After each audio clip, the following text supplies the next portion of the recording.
Eu quero agora falar brevemente sobre a questão da justiça, né? Como é que se desenvolve. Eu vou falar assim, três estágios, né, de justiça, né? Desenvolvimento da justiça. O primeiro que aparece, e ele pode durar, é muito elástico, né? Essa questão do desenvolvimento do juízo moral, porque ele depende muito da sociologia, dos pais, né?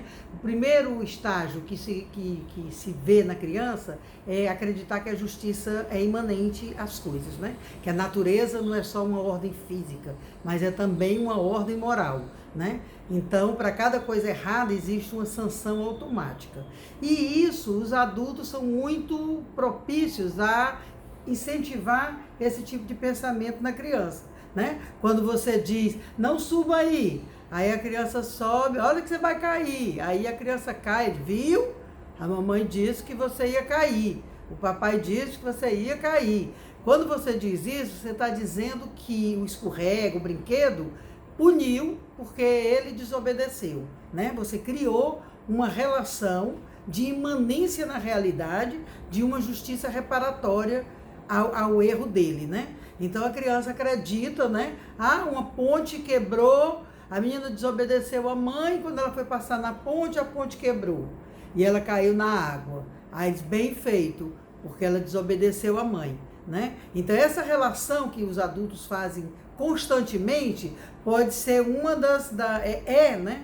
Uma das causas desse tipo de pensamento da criança, né? Que não é capaz ainda de fazer grandes elucubrações sobre a questão da justiça. Então ela vai ouvindo aquilo e vai reproduzindo. Então isso pode durar até 7, 8 anos, né? Acreditar neste pecado que é punido, né? E é punido pela própria natureza. Então a natureza estaria pronta para punir você de todos os seus erros, né? Ou então alguma coisa aconteceu porque você não fez outra, né? Então essa relação de colocar na natureza uma imanência da justiça é típica das crianças muito pequenas, né? Depois vem um tipo de justiça que aparece entre os 6, 7 anos e vai até 10 anos, mais ou menos, né? O Piaget diz que isso é bastante elástico, né? Que é um tipo de justiça retributiva.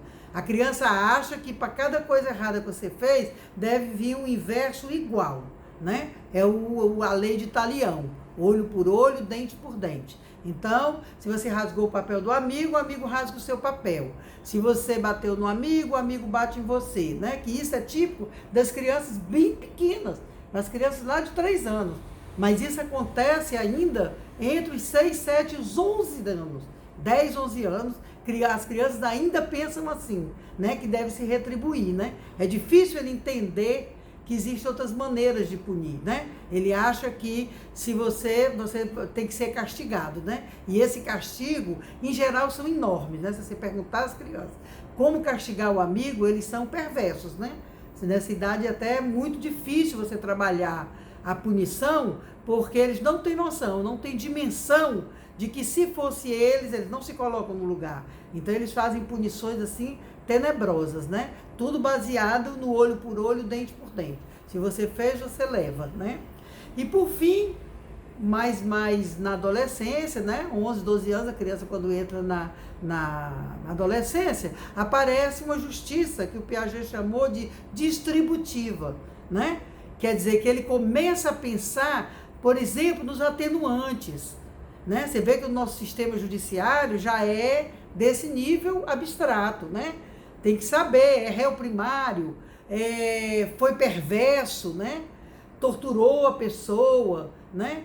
Assaltou, matou, né? Então, cada uma dos crimes começam a ter nuances, né? E assim é que pensa o adolescente. Ele, se um amigo fez uma coisa, ele acha então que como é que a gente pode castigá-lo? Aí pode fazer ele ficar privado de alguma coisa que ele goste, né?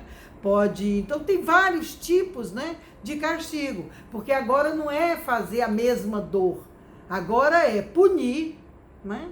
Por não ter cumprido a lei, por não ter cumprido o pacto social que foi feito, né? Então, como é que ele vai cumprir isso? Vamos ver as atenuantes, vamos ver todas as nuances dessa falta para conseguir punir corretamente. Então você vê que vai de uma justiça imanente, mágica, né? Fora da realidade, em que a natureza pune, depois vai para uma retributiva, que é olho por olho, dente por dente, fez, pagou, né? Que é bem primitiva ainda, para uma abstrata, operatória, que é de distributiva, que é fazer com que eu pense sobre as várias possibilidades de punir uma pessoa pelos seus crimes. E mais que tudo, que as regras podem ser transformadas. O adolescente descobre isso, que as leis podem ser transformadas, que aquilo que era crime no momento pode deixar um dia de ser crime, se você fizer essa reflexão de uma maneira diferente. Era isso que eu tinha para hoje. Muito obrigada e não esqueça de inscrever no meu canal.